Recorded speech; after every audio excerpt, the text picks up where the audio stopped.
e seguir a ordem cronológica. Não, talvez... Bom, enfim, vamos nessa. Por que a Rússia não entra na OTAN? Segura essa pergunta. Certo. Lembra que eu falei para vocês que não é assim aleatório, o cara fala, eu quero entrar na OTAN, ele vai e entra? Não é assim que funciona. Na verdade, existe uma série de critérios que cada país precisa obedecer para entrar. Vocês viram, por exemplo, que quando o Bolsonaro assumiu a presidência do Brasil, ele queria que o Brasil fizesse parte da OCDE? Uhum. E que justamente os Estados Unidos disseram não. E naquela época teve muita gente tirando sarro. Porque né, o Bolsonaro achava que era o cupicho do Trump e tal. O Trump disse não para ele. Por que o Brasil ganhou um não?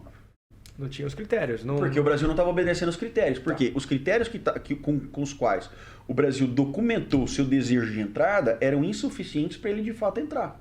Ok. Beleza, justificável. Não, é justificável. Por quê? Porque, na verdade, o Bolsonaro ele apresentou quais dados? Ele apresentou os dados dos seus antecessores. Okay. O que acontece? Depois de 2 anos de governo, nós entramos de novo com a papelada e, enfim, o Brasil entra para a OCDE. Certo? OCDE é uma organização para a cooperação e desenvolvimento econômico. É uma coisa muito mais simples do que você entrar para a OTAN, que é uma aliança militar. Certo. Tá. Então, para eu fazer parte dessa organização militar, a primeira coisa que tem que acontecer é que eu tenho que sentir que teu país é um país democrático. Ok, beleza. O que isso significa? Significa que tem que ter eleição. Uhum. Nessa eleição tem que ter situação e oposição. Okay. As eleições têm que ser completamente limpas e que a pessoa que ganhou tem que ser legitimamente empossada. Okay. Ou seja, o cara venceu, a população na rua reconheceu, o cara assumiu o governo do país, a população pacificou, aceitou o resultado e aí o cara governa. Beleza. O cara pode ser de esquerda, de direita, de cima, do alto ao infinito e além. Reto para trás. Não interessa. Não interessa. Bom, o que aconteceu? A Rússia tem muitos agentes infiltrados em vários países do mundo, inclusive, obviamente, do próprio leste europeu, onde o russo ainda é uma língua bastante reconhecida e onde agentes russos falam fluentemente as línguas locais. Ok. Tá bom? Certo. Então, a Rússia tem agentes infiltrados nesses lugares. Para todo lugar, ela tem agente infiltrado. Tá? A Ucrânia já vinha demonstrando interesse de sair, de se descolar da influência da Rússia. Certo. Só que o que aconteceu? No começo dos anos 2000, houve uma eleição. Yanushchenko, Yanurenko, eu não vou saber o nome dos dois candidatos. Se eu não me engano, o Yanushchenko era o candidato apoiado pelo Putin. E ele vinha atrás das pesquisas. Ele estava perdendo. E, incrivelmente, esse cara ganhou a eleição. Ah, mágica. Entendi. Assim, ele ganhou a eleição. Certo. E o povo ucraniano ficou muito indignado, porque a pauta desse cara era apoio à Rússia e afastamento da OTAN, afastamento do Ocidente. E o povo ucraniano, pode parecer uma generalização, e de fato mas naquele momento o povo ucraniano desejava uma aproximação com o Ocidente. O que aconteceu? O cara ganhou, mas a população vai pra rua. A população vai pra rua. E aí eles vão fazer uma revolta bizarra, vai ser a Revolução Laranja. Os caras vão pra rua, vão fazer protesto, vai ter passeata pra tudo que é lado, às vezes aqui lá um quebra-quebra, uma porradaria aqui e ali e tal. Mas no final das contas, o cara caiu. O cara caiu. E a Revolução Laranja foi bem sucedida, conseguiram colocar o cara. Pro Putin, isso é inaceitável. Isso é inaceitável. Só que assim, esses caras eles têm um respeito pela democracia. Zero. Para eles a democracia é um esforço de retórica das aparências. Certo. Que aí seria uma outra discussão, né? O que é democracia? Daí a gente teria aqui para filosofia, discutir o conceito aristotélico de democracia, que Aristóteles acha que isso é um jogo de demagogia, que é uma corruptela, que a democracia não presta. Inclusive, a gente até poderia falar de podcasts que comentaram esses dias sobre a questão do nazismo. Exato. Acho que a gente até daria um outro tema. O que os caras fizeram ali naquele podcast? Eles não houve nada de errado, na minha perspectiva. Eles tensionaram a democracia. Exatamente. O que é democracia? Democracia não é o direito de você dar a sua opinião? Não é a democracia de você se organizar Então, cara, todo mundo tem direito.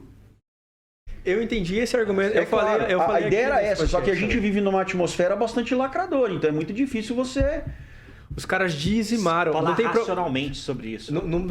A gente pode falar o nome dos caras. Claro, assim como eu tenho ojeriza pelo nazismo, eu tenho ojeriza pelo comunismo, mas o argumento é muito simples. Se você pegar a democracia e tensionar ela ao que ela realmente pretende ser, em que as pessoas tenham realmente sua representatividade, sua liberdade de expressão, você vai ter que dar voz a todo mundo, inclusive a quem você não gosta. E foi um argumento muito mal colocado do Monark no Flow. Exato. Porém, se a gente fosse levar a democracia ao pé da letra, ele não estaria errado. Não. Mas é o que eu tô te falando. Veja bem, isso que nós estamos conversando aqui, para nós é uma coisa muito... Tem gente que vai até se escandalizar. Às vezes o cara vai falar assim, nossa, mas que absurdo, né? Tem espaço para todas as ideias. Mas, gente, isso é democracia. Né? É o que pretende a democracia. Só que os caras lá do Oriente... Eles têm uma visão muito bizarra da democracia. Assim, o quê? Vou dar democracia para uns caras que vão levantar e vão vir com umas ideias das quais eu discordo? Não, eu prefiro uma monarquia. Por exemplo, no Bahrein, Emirados Árabes, Arábia Saudita, eu vou governar do meu jeito, não vou abrir para a democracia jamais. Por que a gente não invade a Arábia Saudita e impõe a democracia lá? Porque se esses caras fecharem a torneirinha, o mundo vai se arrebenta ali com petróleo. E o Putin, ele é um cara que não vai se dobrar ao conceito de democracia. Então o que ele faz? Ele vive da aparência da democracia para o mundo. Entendeu? Por exemplo, agora o Putin pode ficar no poder até 2036, se eu não me engano. 2036, exato. Por uma lei criada por ele mesmo, né? Algo nesse sentido. Exato. E lá, você vai ver que os russos, eles não estão indo para a rua. Então é porque eles gostam. Não é bem assim. É porque eles vão sofrer se eles forem para a rua, certo? Claro. Você tem um monte de represálias. Faz assim, ó. Quem tá em casa, faz esse esforço. Pesquisa rapidamente nos comitês de jornalistas internacionais. Comitês internacionais de jornalistas. Pesquisa de 2000 a 2022 quantos jornalistas foram assassinados por instituições do governo. Registrado. Veja bem, porque tem muita gente que morre na Rússia e é registrado de uma coisa diferente. É igual os judeus que morreram nos campos de concentração. Ia pro documento que o cara tinha morrido de tifo.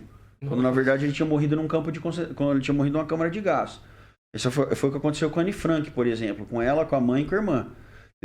Morreram de tifo poucos dias antes da guerra acabar. Provavelmente foi câmara de gás. Nossa. Entendeu? Então tem muita gente que morre na Rússia desse jeito. Então aqueles que oficialmente estão registrados como queima de arquivo, procure esses caras. Porque na verdade se você pegar o número de jornalistas mortos na Rússia nos últimos 20 anos, dá quase 60. Oficialmente registrados. Oficialmente registrados dá quase 60. Agora, esses que foram assassinados por motivos, por agentes claramente ligados ao governo, são pelo menos 14. Nossa. Bom, então presta atenção. Esquece os 60. Você vive num país em que jornalistas que deveriam estar, assim, protegidos, eles são assassinados pelo próprio governo. Você está entendendo o que eu estou falando? Não, isso é terrível. Assim, ó, você não tem liberdade. E eu estou falando dos russos. Tá matando a opção. Eu estou falando dos russos. As pessoas têm essa informação. As maiores agências de informação da Rússia são do governo. Totalmente manipulada. Então a Rússia nunca vai entrar na OTAN. Até porque toda a postura russa foi sempre de hostilidade ao Ocidente. Foi do tipo assim, enquanto vocês quiserem comercializar e comprar, beleza. Mas eu não sou fã de vocês, eu não gosto de vocês. Mas amigos, negócios à parte.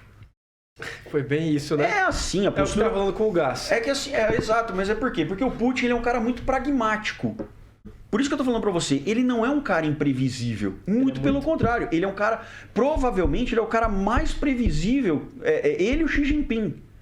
Sim. Porque eles são extremamente pragmáticos. E talvez até aquele maluco da Coreia do Norte. Entendeu?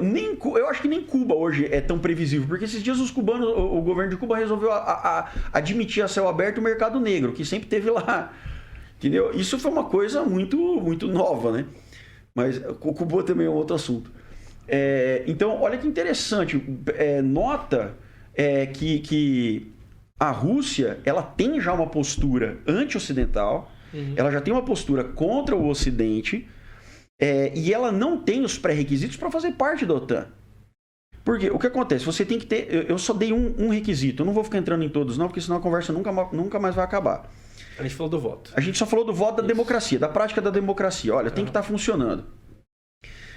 Houve essa revolução na Ucrânia, que foi a Revolução Laranja. Tá. Que foi bem sucedida. Foi bem sucedida. E aí a Ucrânia começou a negociar sua aproximação com o Ocidente.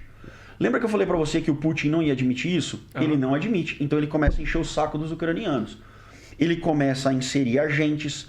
O que ele vai fazer? Como ele tem agentes russos que falam ucraniano fluentemente, ou ele vai cooptar ucranianos para começar a, na rua, chegar pro seu vizinho e falar assim, escuta, cara, a Ucrânia é uma desgraça, né? A mãe Rússia, vamos nos curvar à mãe Rússia. Nossa, mas a Rússia é maravilhosa. Você acha que ele fez esse trabalho porque parece ser um trabalho tão de formiguinha? Mas é um trabalho de formiguinha, porque você acha, 10 anos depois, ele tomou a Crimeia.